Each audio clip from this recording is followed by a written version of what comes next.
قرآن حکیم کے سورہ مبارکہ انسان یا سورہ مبارکہ دہر کی ایک مختصر سی آیت آپ حضرات کی خدمت میں مسلسل تلاوت کر رہا ہوں، اور مضمون آیت بہت واضح اور بہت روشن ہے۔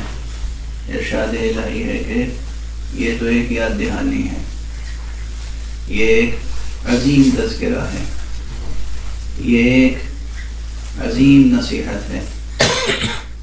ان هذه تذکرۃ فمن شاء اتخذ الی ربہ سبیلا، تو بس جس کا دل چاہے، جو چاہے وہ اپنے رب کی طرف جانے والی راہ کا انتخاب کرے۔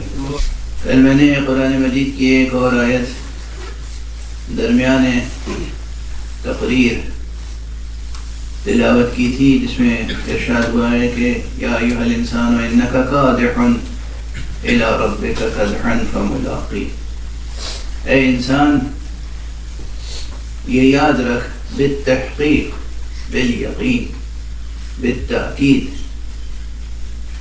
یہ ہونے والا ہے کہ تیری ملاقات تیرے رب سے ہو کر رہے گی،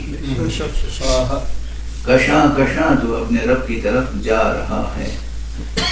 یا ایھا الانسان انک کادح الی ربک کدحا فملاقی، خود یہ آیت اس قدر عظیم الشان آیت ہے اور اس قدر فکر انگیز ہے، اس کے اندر اتنے مطالب پوشیدہ ہیں مختصر لفظوں میں کہ اس کے بیان کے لیے مستقل مجلس بلکہ سلسلہ مجالس چاہیے، مگر میں نے تو صرف برسبیل تذکرہ تلاوت کی تھی آیت کہ ہمارا سفر ویسے بھی خدا کی طرف ہے، لیکن کیا اچھا ہو کہ ہم اپنے ارادے سے، اپنے اختیار سے، اپنے حسن انتخاب سے ہم اللہ کی طرف جانے والا راستہ ہی اختیار کریں۔ ماشاءاللہ، سبحان اللہ، کیا بات، کیا بات۔ ایک ذات ہے جس کی خدمت میں حاضری دینی ہے،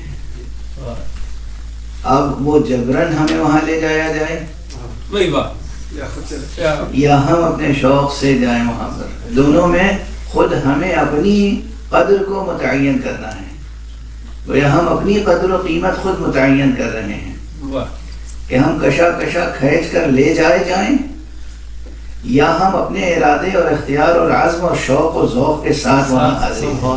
ماشاءاللہ، سبحان اور یعنی مفر نہیں ہے کوئی شخص یہ سمجھے کہ ہمیں مسجدوں میں جانے کی ضرورت نہیں ہے، امام بارگاہوں میں جانے کی ضرورت نہیں ہے، ہمیں عبادت کرنے کی ضرورت نہیں ہے، ہمیں دینی مذہبی احکام اور آداب پر عمل کرنے کی ضرورت نہیں ہے۔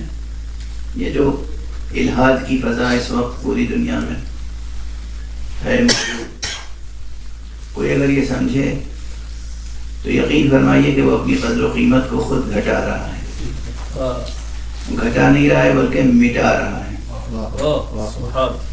اسے یہ سمجھنا کہ ہماری کسی بلند بارگاہ میں حاضری نہیں ہونی ہے، اپنی زندگی کو بے قیمت و بے معنی سمجھنے کے مترادف ہے۔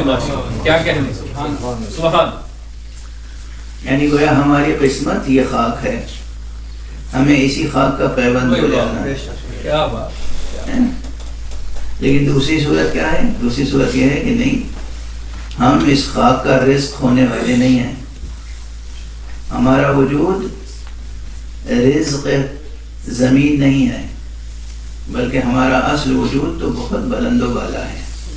یہ زمین تو اس لائق بھی نہیں ہے کہ یہاں ہم ہمیشہ رہنے کا انتخاب کریں، یہ زمین اس لائق نہیں ہے کہ ہم یہاں ہمیشہ رہنے کی نیت بھی کریں، یہ تو بس گزرگاہ ہے، ہمیں گزرنا ہے اور جانا ہے کسی بہت بلند۔ یہ جو دوسرا نقطہ نظر ہے یہ خود اپنی قدر و قیمت کو بڑھانے کے مترادف ہے، اور حقیقت یہ ہے کہ آپ کی قدر و قیمت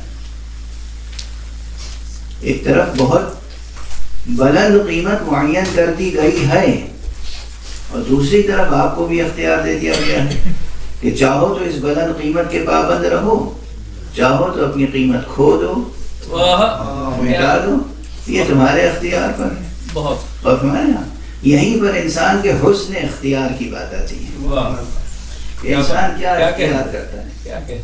بلندی کو اختیار کرتا ہے یا پستی پستی کو اختیار کرتا ہے، بقا کو اختیار کرتا ہے یا فنا کو اختیار کرتا ہے؟ کیا بات ہے.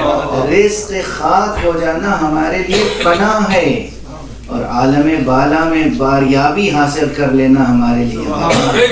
سبحان اللہ. بابا دے بلند تر سلام.